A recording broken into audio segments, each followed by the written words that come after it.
And if it doesn't work, maybe, you know, try it a year later. Yeah, hi Steve. Hey. Can you maybe tell me what your fascination with mountains is? Because you have, we have the Black Mountains and we have the Pink Mountaintops. They're big, they're primal. They tend not to move very often. And if they do, it's usually like the violent eruption. Yeah. I don't know, they're just kind of fascinating. And we're surrounded by them in Canada. You gotta drive through them constantly. Yeah, I don't know. Okay. Is it maybe a representation of your own personality? I don't know, I'm not stubborn or anything, but and I'm not tall, but who knows? I'm just attached to them for the, you know, the next while, and I'll find something else to dig into. Okay. Yeah. But what kind of mountain would you compare yourself?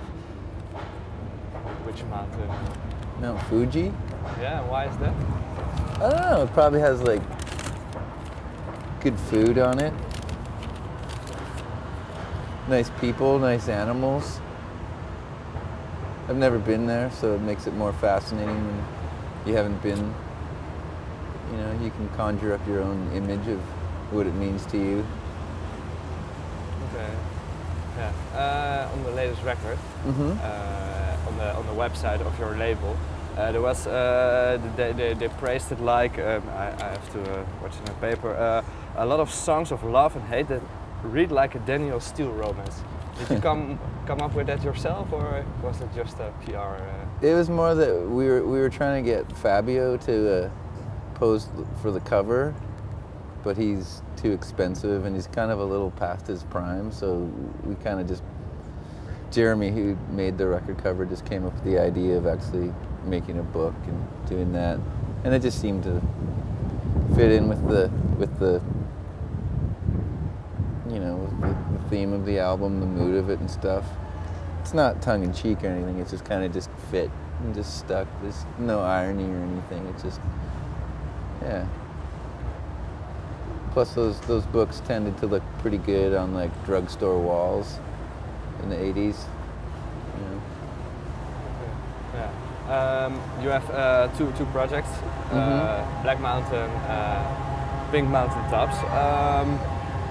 When you're writing an album, do you say for yourself at the start, I'm going to write for this project or for that project, or is it some more like, oh, maybe this song will fit there or this song will fit there? It's a bit of everything. Usually if one band's recording, we'll just kind of dig through what everyone has lying around, and like some stuff works.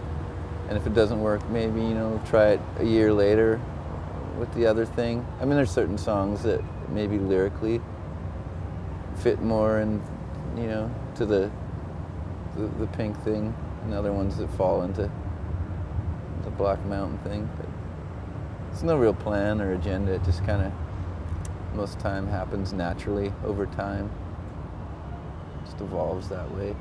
How do you make that decision that this one is for that and band and this one is for that band? Has Usually to be if a it's certain mood, or yeah, what's I mean, it like? if it's, I mean, there's certain stuff that would be like an obvious Black Mountain thing, like if it's a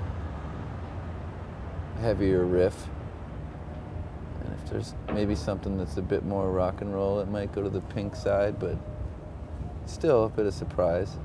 Once in a while, like they shift over, you know, change faces and stuff. And how do you what do you exactly mean with that? The song evolves like maybe just like it starts like a Pink lyrically, and then yeah, like there's certain songs that have been, you know, maybe had in mind for the one band, but at the time the other band was doing something, and it seemed to actually.